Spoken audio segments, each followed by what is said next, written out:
Hello students, welcome to the physics lecture for class 9th NCERT. Today we are going to solve the numerical question based on the distance and displacement. Already we have studied so many things in chapter 1. That is, we have studied about the distance and displacement, types of motions, and what is the definition of motions, what is the non-uniform and the uniform motion. तो बहुत सारी चीज़ें हमने पढ़ा हुआ है, लेकिन हमने बताया था कि मैं न्यूमेरिकल सबसे लास्ट में करवाऊंगा, ठीक है।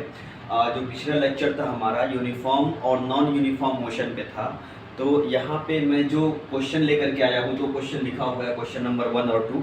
तो ये दो क्वेश्चन जो है which are based on the distance and displacement. तो बहुत सारे क्वेश्चंस हमारे पास है, लेकिन एक एक करके हम करते जाएंगे। तो अभी जो क्वेश्चन है मेरा कि कहता है कि an object has move through a distance can it have zero displacement, ठीक है। साफ साफ लिखा हुआ है an object has move through a distance can it have zero displacement if yes support your answer with an example. कहता है कि एक ऑब्जेक्ट जो है वो एक डिस्टेंस के थ्रू मूव कर रही है, मतलब कि मान लो एक ऑब्जेक्ट यहाँ से, ऑब्जेक्ट कुछ भी हो सकता है, कोई बॉल है, ये मार्कर एक ऑब्जेक्ट है, मूव कर रहा है, मैं भी एक ऑब्जेक्ट हूँ, मैं मूव कर रहा हूँ, ठीक है। एक बस है, बस भी एक ऑब्जेक्ट है, मूव कर रही है। तो यहाँ से यहाँ तक मान लो किसी एक पॉइंट से या दूसरे पॉइंट तक ऐसे से जाने के बाद ऐसे हुई, ठीक है, या फिर यहीं पे चली आई। तो एक ऑब्जेक्ट एक डिस्टेंस के थ्रू जो है मूव कर रही है, चल रही है। कहता है कि can it have zero displacement, क्या इसका डिस्प्लेसमेंट जीरो हो सकता है? अगर हाँ तो हमको क्या चाहिए, जस्टिफिकेशन चाहिए विद एन एग्जांपल, ये पूछ रहा है, ठीक है। तो स्टार्ट करते हैं। सबसे पहली चीज़ कि मैं बता दूं कि what is the difference between distance and displacement.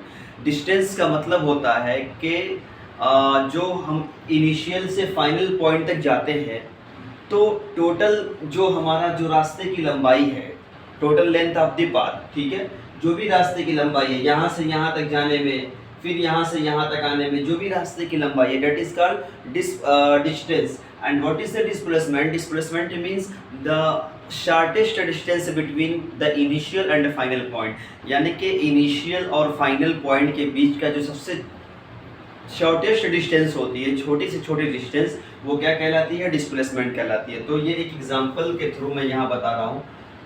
Example हम लेते हैं, मेरा आंसर है यस, ठीक है। Yes, displacement can be zero. Yes,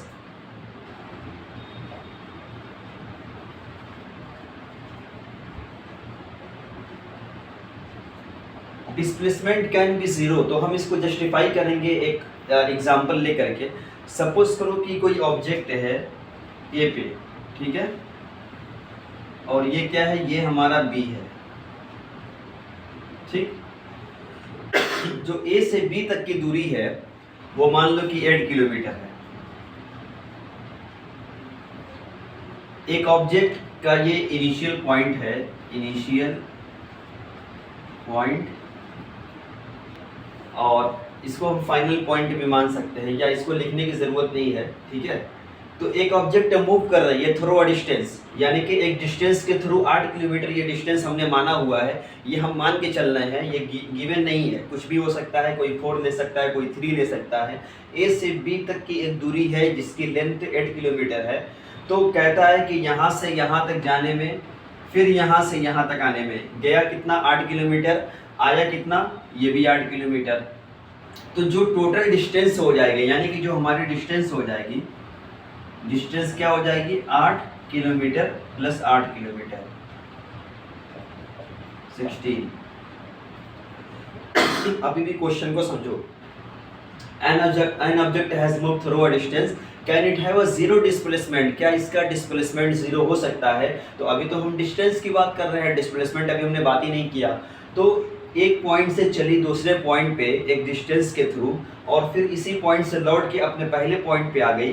तो डिस्टेंस की डिफिनेशन ये कहती है कि total length of the path, जितना भी इस पाथ की लंबाई होगी, यहाँ से यहाँ तक चला 8 किलोमीटर, यहाँ से यहाँ तक चला 8 किलोमीटर, कितना हो गया, 16 किलोमीटर वो दूरी तय किया, डिस्टेंस। लेकिन जैसे ही मैं इसके डिस्प्लेसमेंट की बात करूंगा, तो डिस्प्लेसमेंट क्या हो जाएगा? देखो, डिस्प्लेसमेंट की डिस्टेंस ये यही कहती है कि the the shortest distance between the initial and final point. तो एक आदमी जो है ए से बी तक गया, फिर बी से ए तक आ गया, तो ये बताओ कि स्टार्ट कहाँ से किया था? चलना स्टार्ट किया था ए से, लेकिन आ गया कहाँ पे? फिर ए पे आ गया, तो इनिशियल पॉइंट उसका फाइनल पॉइंट हो गया। तो एक चीज़ हमको ये बताओ कि जहाँ से चला था फिर वहीं पे आ गया, यानी कि इनिशियल पॉइंट फाइनल पॉइंट हो गया। कि जब इनिशियल और फाइनल दोनों एक ही पॉइंट हो जाएंगे तो ऐसे में क्या होगा? डिस्प्लेसमेंट जीरो होगा, क्योंकि इनके बीच का कोई शॉर्टेस्ट डिस्टेंस होगा ही नहीं। देखो, एक होता है ये, और हमको यहाँ पहुँचना है, ठीक है, ये सी, और हमको ए से सी तक पहुँचना है। तो एक तो रास्ता ये हो गया, ऐसे गए फिर ऐसे गए, ठीक है, तो पहुंच गए। एक रास्ता सीधा सीधा ये, तो द शॉर्टेस्ट डिस्टेंस, ये जो डिस्टेंस होगी ये शॉर्टेस्ट होगी इस वाले से, ठीक है। तो यही कहता है कि इनिशियल फाइनल के बीच का कितना छोटे से छोटा डिस्टेंस है। तो ये भी तो ए और सी के बीच का है, एक ये रास्ते से है, एक ये रास्ते से है, लेकिन छोटा कौन सा है? ये डिस्टेंस छोटा है। तो यहाँ पे समझने वाली बात है कि जब इनिशियल और फाइनल पॉइंट जो है, जब इनिशियल और फाइनल पॉइंट हमारा सेम हो जाता है तो डिस्प्लेसमेंट क्या होगा? जीरो। तो हम कह सकते हैं displacement zero because here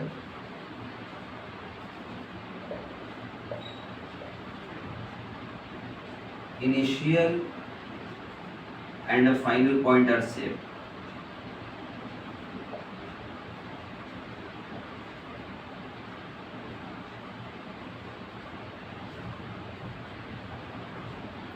displacement zero कब होगा? When the initial and final point are same. जब दोनों एक ही पॉइंट होगा, एक पॉइंट यहाँ पे है, दूसरा भी इसी के ऊपर है, तो कैसे इनके बीच की डिस्टेंस निकालेंगे? जीरो हो जाएगी।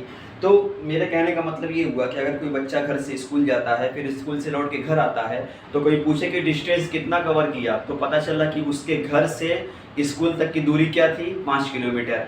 5 किलोमीटर गया, 5 किलोमीटर आया, तो जो टोटल डिस्टेंस हो जाएगी कवर्ड बाई दैट स्टूडेंट कितनी हो जाएगी? 5 + 5 यानी कि 10 किलोमीटर। लेकिन डिस्प्लेसमेंट क्या होगा? डिस्प्लेसमेंट जीरो होगा, क्योंकि चलना कहाँ से स्टार्ट किया था? घर से, और पहुँच कहाँ पे रहा है? फिर घर ही पे आ रहा है। तो इनिशियल फाइनल पॉइंट क्या हो गया? सेम। इस कंडीशन में डिस्प्लेसमेंट जीरो हो गया, ठीक है। बहुत सारे एग्जाम्पल है, एक ये भी एग्जाम्पल है, ये एक रास्ता है, यहाँ से चलना शुरू किया, कोई लौट करके फिर इसी पॉइंट पे आ गया, तो डिस्प्लेसमेंट क्या हो जाएगा? जीरो। लेकिन डिस्टेंस कुछ न कुछ निकल के आएगी, 5 किलोमीटर, 10 किलोमीटर। आते हैं अगले क्वेश्चन पे। अगला क्वेश्चन ये कहता है कि a farmer moves along the boundary of a square field of side 10 meter in 40